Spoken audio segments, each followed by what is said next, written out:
Hi guys, sorry to interrupt your viewing, but please subscribe to the channel and like this video. Thank you. The moment I stepped through the front door and caught the scent of overcooked turkey, fake pine-scented candles, and Aunt Linda's cloying perfume, I already knew exactly how the night was going to go. It was the same script, the same smug smiles, the same side-eyed glances passed across the dinner table like judgmental hors d'oeuvres. Thanksgiving at my parents' house had always been less about gratitude and more about quietly measuring each other's lives. Job titles, bank balances, waistlines, and marriage rings all laid out for inspection under fluorescent lighting and forced laughter. And yet, every damn year I showed up. I told myself it was tradition or obligation, or maybe some delusional hope that things would be different this time. But deep down, I knew better. Brad was already there, naturally, parked in his usual spot at the head of the informal, young adult table, even though he hadn't been young since the Obama administration. He wore that same smug grin that seemed surgically attached to his face, the one that made you feel like you were somehow beneath him just by breathing the same air. His suit jacket was still on, as if he couldn't bear to let the family forget that he was a real professional. Finance, investments, mergers, whatever corporate jargon he liked to throw around when no one asked. He loved being the first one to speak, to set the tone, to remind everyone that he hadn't just succeeded, he had won at life. And the rest of us were just lucky to be in his orbit. I gave my mother a kiss on the cheek, handed her the bottle of red I knew she liked, but would pretend not to finish, and exchanged the usual tight-shouldered hugs. Aunt Linda barely looked up from her cheese plate when she offered a half-hearted, "Oh, look who's here," before going back to whatever thrilling conversation she was having about HOA drama or overpriced drapes. It took less than a minute for the first jab to come. "So, Maya," Brad said, dragging out my name like it had too many syllables. "You still doing that little online thing, or whatever it was?" That's the thing about people like Brad, they don't attack you directly. They poke, prod, frame their insults in faux curiosity so they can backpedal later and claim they were just asking. He knew damn well what I did, or at least he could have, if he'd cared enough to listen any of the dozen times I tried to explain it at past dinners. But that wasn't the point. The point was making it sound small, dismissible, cute, like a side hobby for bored housewives. I didn't bite.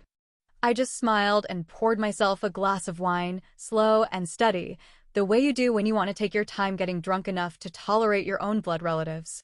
"Something like that," I said, not looking up. He smirked, clearly pleased with himself, and Aunt Linda let out one of those little chuckles that sounded like a cough dipped in judgment. "Well," she said, taking a sip of her spritzer, "not everyone can be successful, you know." That was always her favorite line, some passive-aggressive pseudo-wisdom she used when she wanted to put someone in their place without sounding like a complete bitch. But the subtext was loud and clear. "Maya, you're a disappointment in heels." And the thing was, I used to let that shit get to me.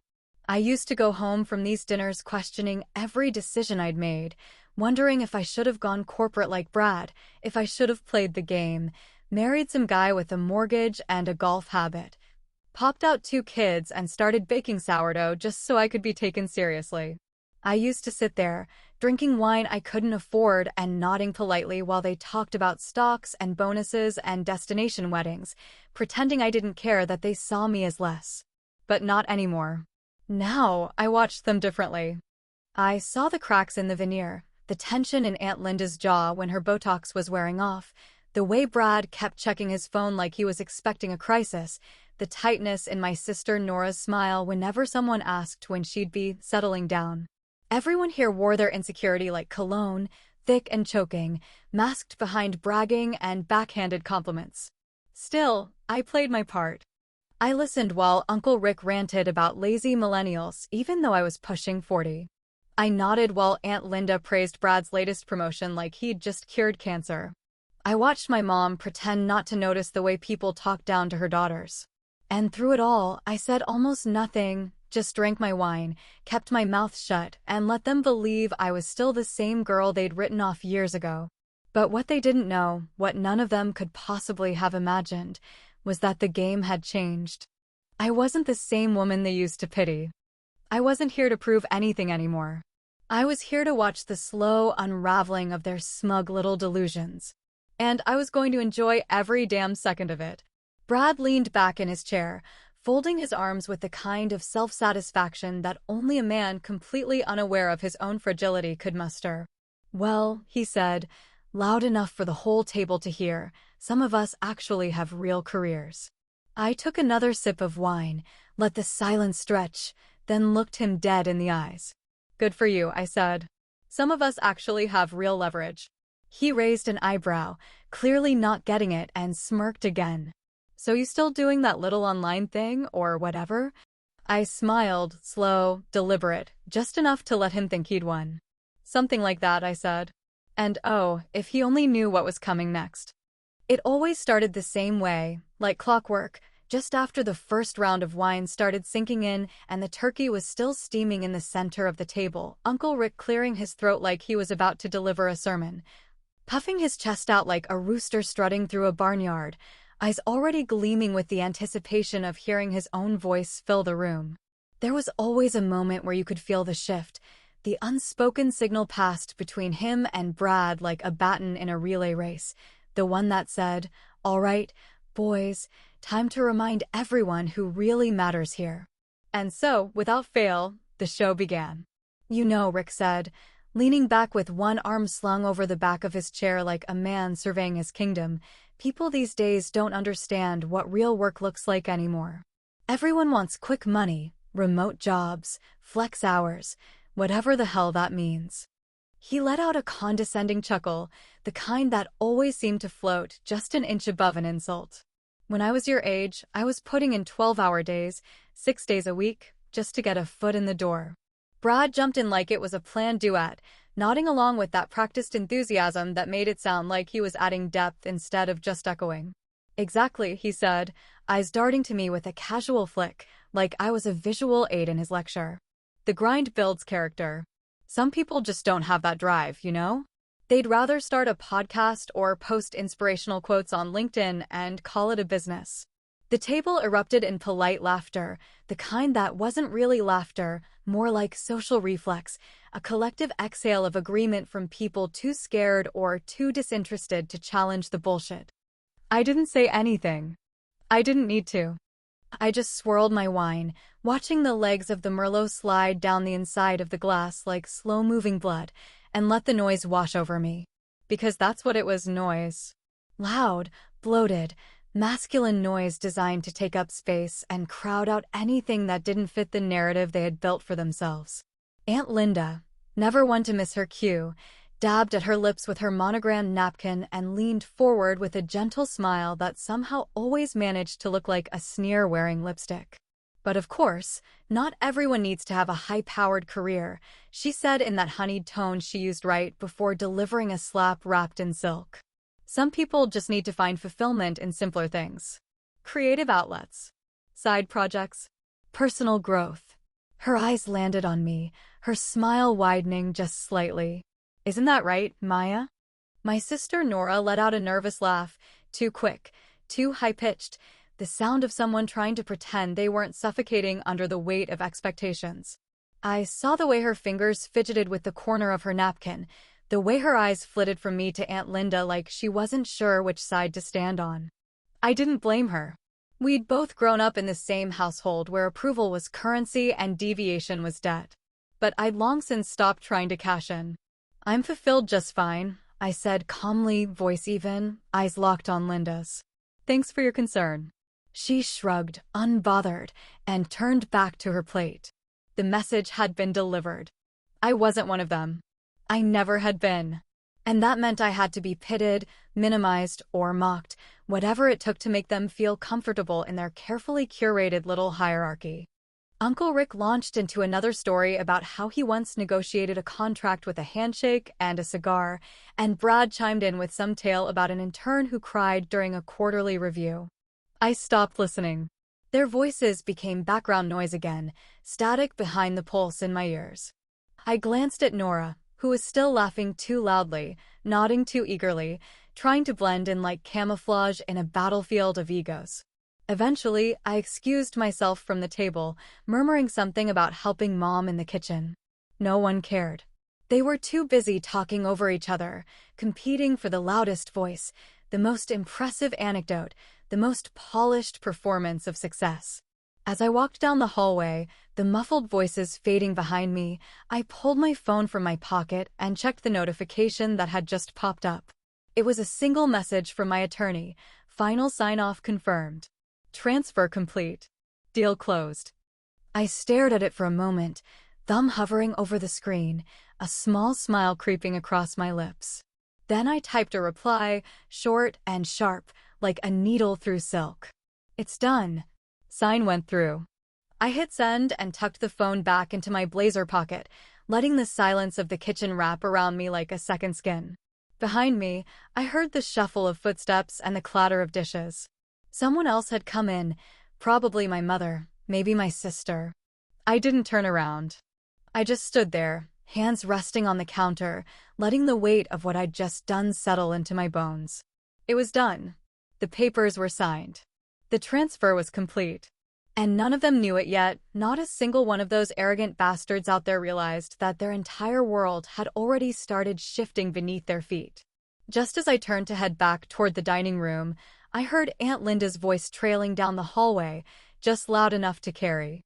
"Maya, honey," she called sweetly, "not everyone can be successful, you know." And then came the laughter, soft, rehearsed, perfectly synchronized like a damn Greek chorus of smugness. I didn't turn around. I didn't say a word. I just walked back toward the table, smile tight, heart steady, knowing the countdown had already begun.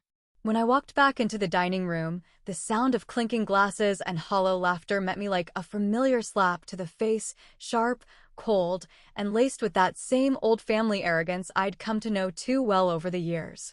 The turkey had been carved down to the bones, cranberry sauce smeared across the serving dish like the remnants of a battlefield, and half the table already leaned into the slow haze of post-dinner wine and ego. I slipped back into my seat with the quiet precision of someone who'd learned to navigate this family like a minefield, never too loud, never too bold, always just quiet enough to avoid drawing fire. But this time, I wasn't invisible. This time, I could feel it, their eyes slowly turning toward me, like vultures circling a carcass they'd assumed had already gone cold. There was a flicker of something else there, too. Not quite interest, not quite concern.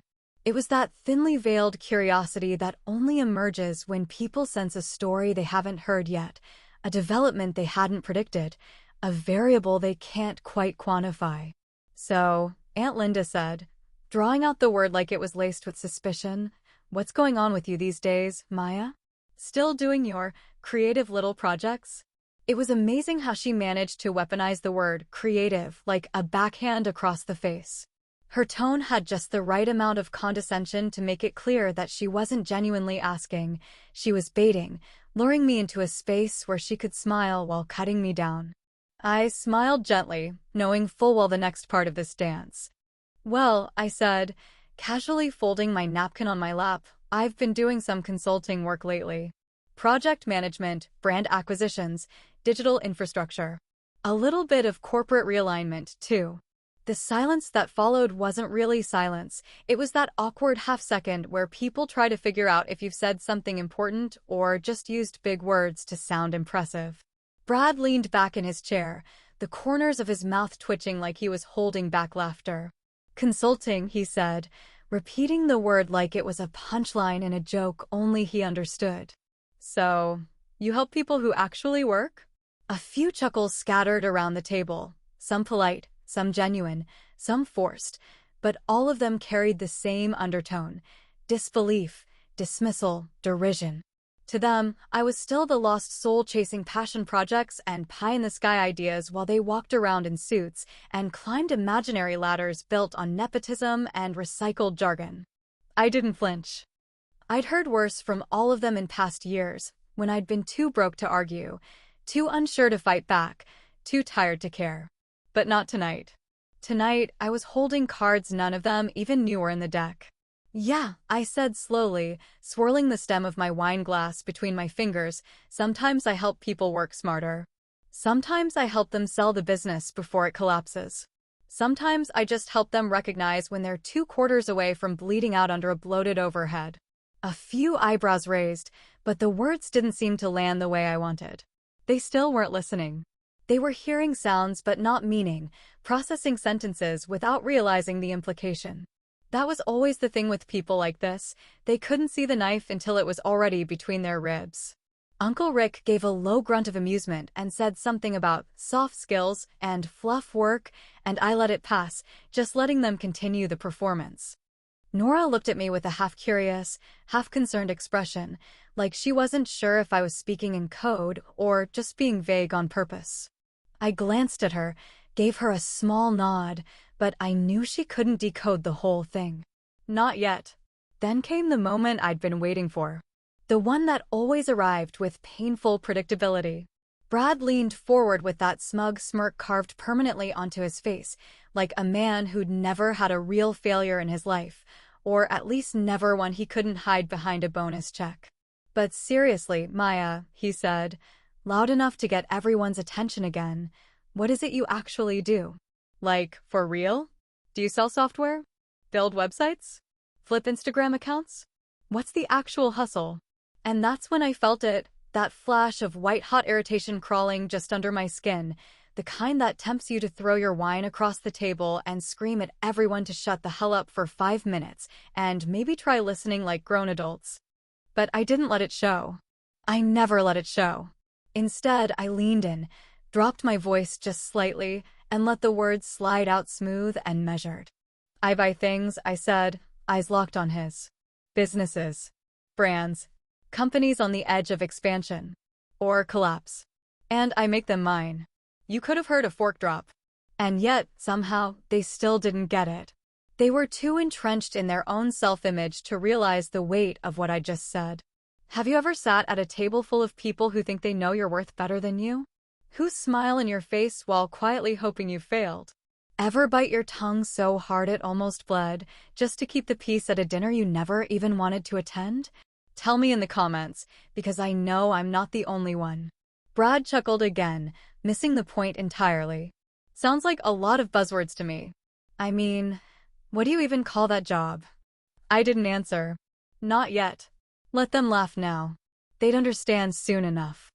The clatter of silverware and the faint hum of meaningless conversation continued to fill the room, wrapping itself around the walls like smoke, thick and suffocating in its monotony. I sat still in my seat, half listening to the sound of Brad going on about interest rates and asset portfolios like he was narrating a podcast that no one asked for, while Uncle Rick nodded along with the dull enthusiasm of a man who still measured worth by the size of a handshake and the make of a wristwatch. It was a performance, really, each of them playing their parts, each monologue carefully rehearsed, each punchline polished over years of self-congratulating dinners. And I just sat there, letting it all play out, watching them with the quiet clarity of someone who had already detached from the theater entirely. It struck me, then, how many years I had sat in that exact same seat, eating that same dry turkey, sipping that same cheap wine from overpriced crystal glasses, and absorbing their smug superiority like it was some kind of tradition passed down through generations. I remembered the way I used to smile through it, nodding politely while they tore me down in carefully coded language, words like unique path, non-traditional career, independent spirit, all of them soaked in condescension, wrapped in the polite fabric of family concern. I remembered the way my mother's eyes would flick toward me, always a little nervous, always afraid I'd react too strongly and disrupt the carefully maintained illusion of harmony. I remembered how my sister would fidget beside me, caught between wanting to defend me and wanting to stay safely tucked beneath the family's approval. And yet, despite all of it, I still came back every year. Maybe it was obligation. Maybe it was masochism. Maybe deep down, I still wanted them to see me, not the version of me they had constructed in their heads, but the actual woman I had become through every failure, every pivot. Every brutal lesson that taught me how to survive in a world that didn't offer handouts or second chances. I stared across the table at Brad, Watching him gesticulate wildly as he explained the mechanics of a merger to people who couldn't care less, his voice just a little too loud, his laugh just a little too forced. He looked like a man who was still trying to convince the room that he mattered, even though no one had questioned it, because deep down, he was terrified someone might. There was a time when that image of him would have stung, when I would have looked at his tailored suit, his polished watch, his confident swagger, and felt the sharp ache of comparison. But now, watching him, all I felt was detachment. He was still playing the same game, and I had long since moved on. I thought about those early years, those bitter, gut-wrenching months when I'd barely been able to afford groceries, when my apartment was so small I could stretch my arms and touch both walls, when rejection emails piled up faster than bills, and everything I believed in felt like a cruel joke. I remembered eating dollar store soup while scrolling job listings at 2 in the morning, wondering if I'd made the biggest mistake of my life by trying to build something on my own. And I remembered that one night, God, I could still feel the cold of that cracked leather couch beneath me when I hit bottom so hard I thought I'd never stand again. That was the turning point. Not some miracle, not a lucky break, not some cliché inspirational quote pasted on a Pinterest board. It was a decision raw, terrifying, and absolute. I decided that if no one was going to bet on me, I would bet on myself. I started with nothing, just a laptop that overheated after 10 minutes and a bank account with less than $50 in it. But I had an idea, and more than that, I had rage. Pure, focused rage at every smug face that told me I wasn't enough, every closed door, every sneering voice that said I should have played it safe. And now, years later, here I was, sitting at the same table, but no longer the same woman. The business I had started from that broken place had grown roots, then branches, then bloomed into something no one in this room could even begin to comprehend. I didn't just survive. I expanded. I acquired. I became a goddamn force. Brad was still talking, some story about his latest trip to Denver for a client pitch, but I couldn't even hear it anymore. I was watching his hands, his eyes, the twitch in his jaw when someone interrupted him mid-sentence. He didn't know it yet, but I'd already stepped into his world and started moving pieces he didn't even realize were in play. I reached for my wine glass, the stem cool between my fingers, and took one slow, steady sip. The room blurred slightly behind the rim of crystal, the voices merging into a dull hum again.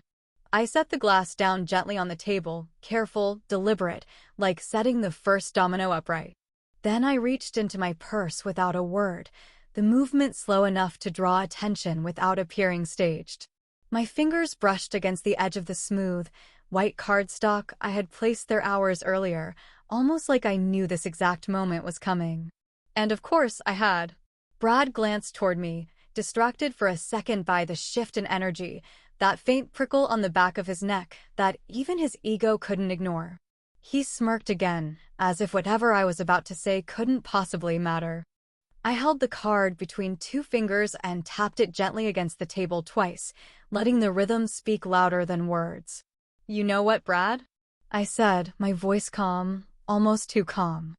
His smirk deepened, like he was expecting another vague job description or some forced comeback that he could twist into another joke. But I just slid the card across the table, letting it stop right in front of him. "You might need this." And just like that, the first crack appeared in his perfectly curated facade. The silence that followed wasn't awkward, it was electric. It was the silence that comes right before a thunderstorm, thick and still, pregnant with what's about to break. And oh, it was about to break. For a moment, no one moved, not even the air, as if time itself had paused in anticipation, holding its breath while every eye at the table subtly shifted toward the small, pristine card resting on the white linen tablecloth. It sat there like a quiet bomb, too delicate to be taken seriously, too simple to make sense of right away, yet humming with the kind of power that fills a room before anyone knows what just changed. Brad reached for it slowly, fingertips brushing against the edge like he wasn't quite sure what it was, some party trick, some punchline, some vague attempt at proving a point. He picked it up with a smirk still plastered across his face, That same smug curve he'd worn since the first glass of wine, the one that said he was always in control, always one step ahead. I didn't say a word. I didn't have to. I just watched him, studied the flicker in his eyes as they scanned the card. 1 second of casual dismissal, another of confusion, then the telltale twitch of recognition that hit just before the blood drained from his face. His smile faltered, then collapsed entirely, his brow furrowing as the weight of those clean, black letters settled into his brain like a punch he hadn't seen coming. Maya Carter, CEO, ArcLight Holdings. That was it. No tagline. No fluff. No over-explained job title or exaggerated credentials. Just my name, my title, and the name of the company that now held the strings to his entire professional life. It was a business card, yes, but in this room, it might as well have been a declaration of war. ArcLight, Brad said finally, his voice cracking slightly, the first crack in that granite confidence he always wore like armor. He looked up at me, eyes suddenly searching, not sure yet if he was misunderstanding something or if the ground beneath him had truly started to shift. Yes, I said calmly, nodding once, my hands folded neatly in my lap, the picture of composed control. I closed the deal this morning. For a second, the only sound was the faint clink of a fork someone had accidentally dropped. Aunt Linda leaned forward, her perfectly sculpted brows knitting together in slow confusion as she read the card over Brad's shoulder. Her lips parted, but no words came. That was the moment it landed, truly landed, that I wasn't just making vague career moves or dabbling in consulting anymore. I wasn't circling around their world. I had entered it, infiltrated it, and quietly taken one of their own without them ever seeing it coming. I own Whitestone Financial now, I added, letting the words hang in the air like smoke, letting them burn slowly through their carefully constructed perceptions. As of 8:45 this morning, it's under ArcLight's umbrella. Brad stared at me like he was seeing me for the first time in his life, like he was trying to reconcile the woman sitting in front of him with the one he had dismissed for years, the one he had labeled as flaky, unserious, non-traditional, and irrelevant. It didn't fit. His brain was trying to find a crack in the logic, a loophole, some mistake that would allow him to shove me back into the tidy little box he'd built for me. But there wasn't one. Not anymore.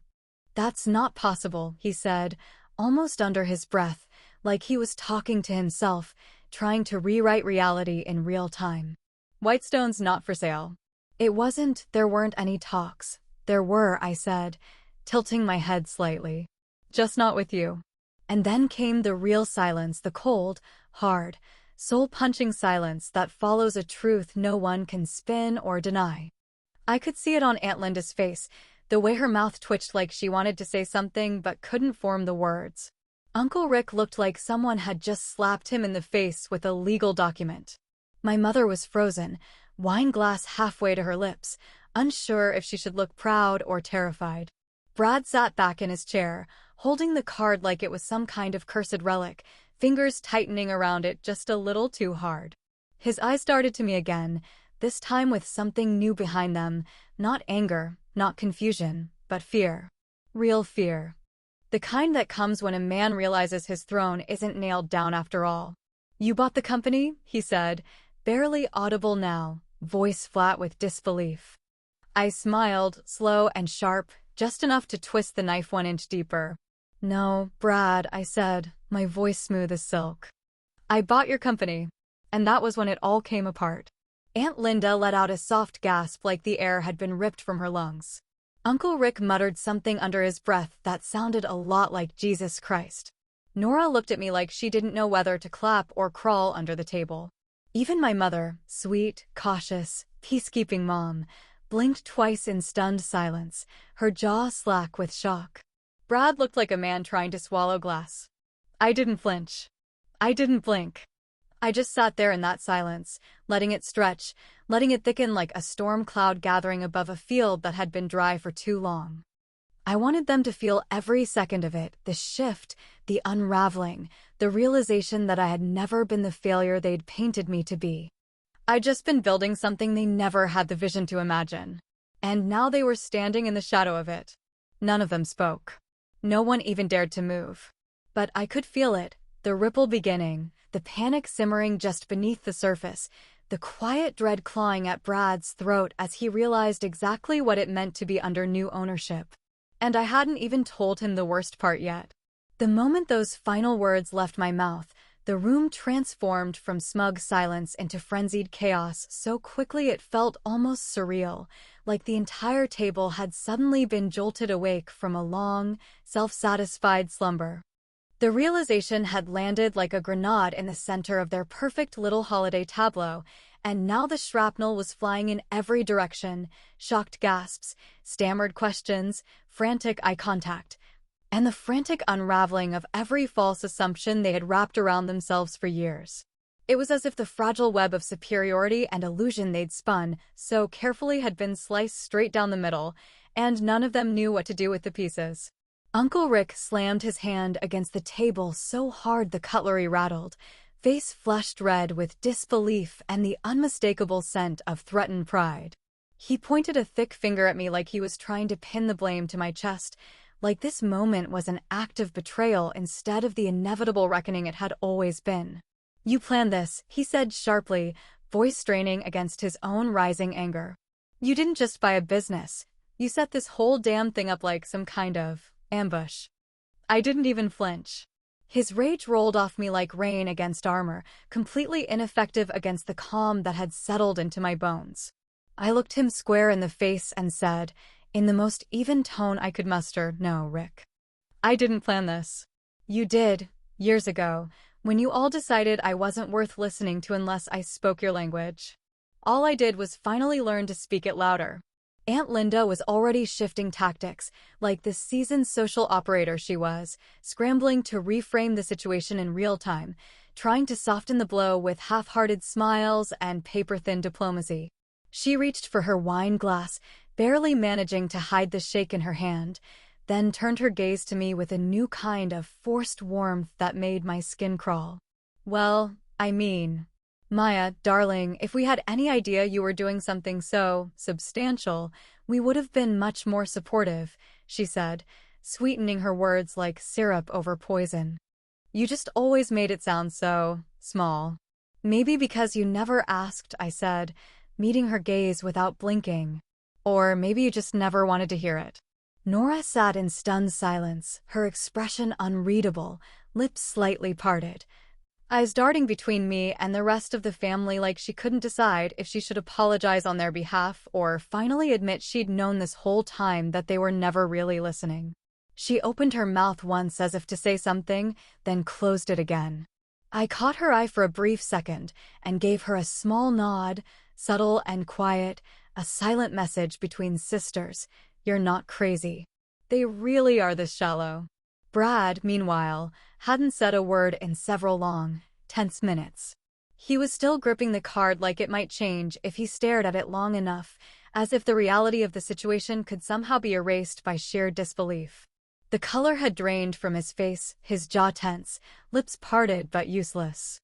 He looked like a man who had walked into a trap that had been laid in plain sight, and now couldn't decide whether to scream or retreat.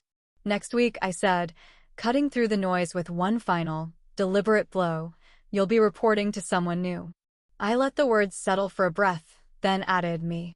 The sound of those two letters, simple, direct, irreversible, cracked through the room like a gunshot, sealing the truth in stone. There was no room for interpretation now, no space for false hope or salvaged dignity. The hierarchy had shifted, the roles reversed, and they all knew it. The rest of the evening blurred into a fog of awkward silence and stilted conversation, the laughter long gone, the jokes now reduced to hollow mutterings that collapsed before they left anyone's lips. I stayed long enough to finish my wine, long enough to enjoy the bitter taste of irony as it danced across my tongue. Then I stood, gathered my things, and politely excused myself while the rest of them sat frozen in their own discomfort. No one tried to stop me. As I stepped outside, the cold air hit my face like a baptism, clean and sharp and honest in a way nothing inside that house had ever been. I walked to my car slowly, savoring the moment like the end of a long war, knowing full well that even victories leave smoke in your lungs. The drive home was quiet, no music, no distractions, just the low hum of the engine and the echo of everything that had just happened playing back through my mind in slow, satisfying detail.